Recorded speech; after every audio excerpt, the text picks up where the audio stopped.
Thank you so much for your time this morning, Mr. Chairman and representatives. 327,653. This is the number of abortions that Planned Parenthood's 2014 fiscal report lists as being completed that year. Based on these numbers, 897 children will lose their lives to an abortion completed by Planned Parenthood each and every day. Why do I find this horrific? Because I actually have a lot in common with them. I was meant to be one of them. I should have been just another statistic, but by the grace of God, I am more than a statistic. I come here to you today as a wife, a mother, a daughter, a sister, a master's level prepared social worker, and yes, as an abortion survivor. From a botched abortion to the dreaded complication, a child who lives, I've been called just about everything that you can imagine. But if you want to turn your attention up to the screen, as you can see in my medical records from 1977, kind of right there in the middle, saline infusion for an abortion was done, but was unsuccessful.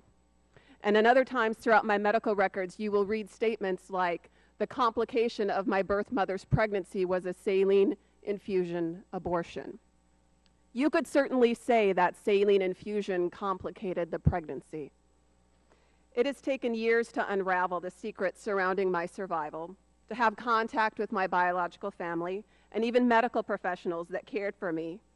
And although there are still unanswered questions, what I do know is that my life was intended to be ended by that abortion. And even after I survived, my life was in jeopardy.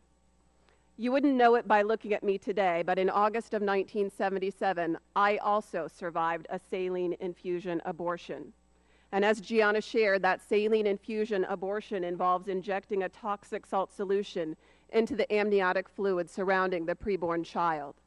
The intent of that toxic salt solution is to scald the child to death from the outside in. For days, I soaked in that toxic salt solution, and on the 5th day of the procedure, my biological mother, who was a 19-year-old college student, delivered me after her labor was induced. I should have been delivered dead that day as a successful abortion.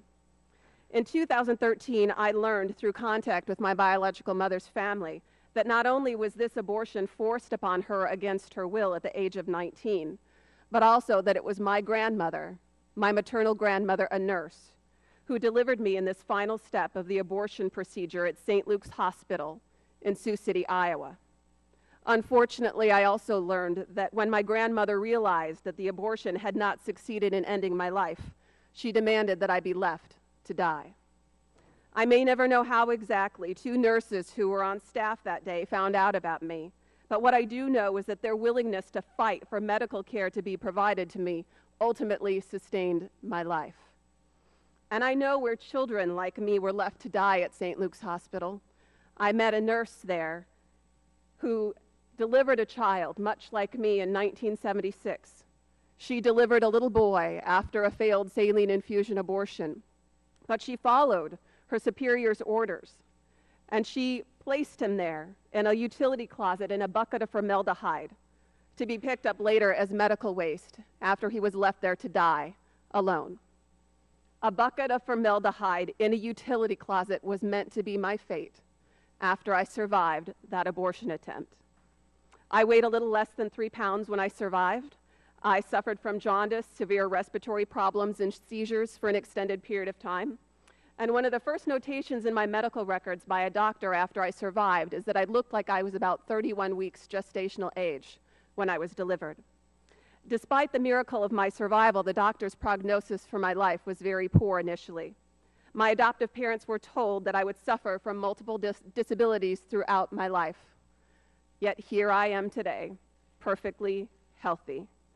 Yet I know it isn't just how abortion ends the life of children like me that isn't talked about in today's world. It's also not discussed what happens to children like me who live. I can tell you we are your friend, your neighbor, your coworker, and you would likely never guess by passing us on the street that we survived what we did. In my work as the founder of the Abortion Survivors Network, I have had contact with 203 of these other survivors. Letters from some of those survivors have been submitted to this committee. I'm here today to share my story to not only highlight the horror of abortion taking place at Planned Parenthood, but to give a voice to other survivors like me, and most importantly, to give a name, a face, and a voice to the hundreds of thousands of children who will have their lives ended by Planned Parenthood this year alone.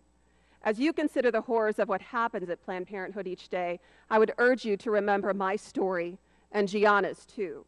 We may not have survived abortions at Planned Parenthood, but the expectation for our lives to be ended by abortion are the very same as those who do lose their lives there. And I have long believed that if my birth mother's abortion would have taken place at a Planned Parenthood, I would not be here today. Completing over 300,000 abortions a year provides them with the experience to make sure that failures like me don't exist. As a fellow American and as a fellow human being, I deserve the same right to life, the same equal protection under the law as each and every one of you. Yet we live in a time where not only do such protections not exist, but my own tax dollars and yours go to fund an organization that has perfected the very thing that was meant to end my life. And this must end.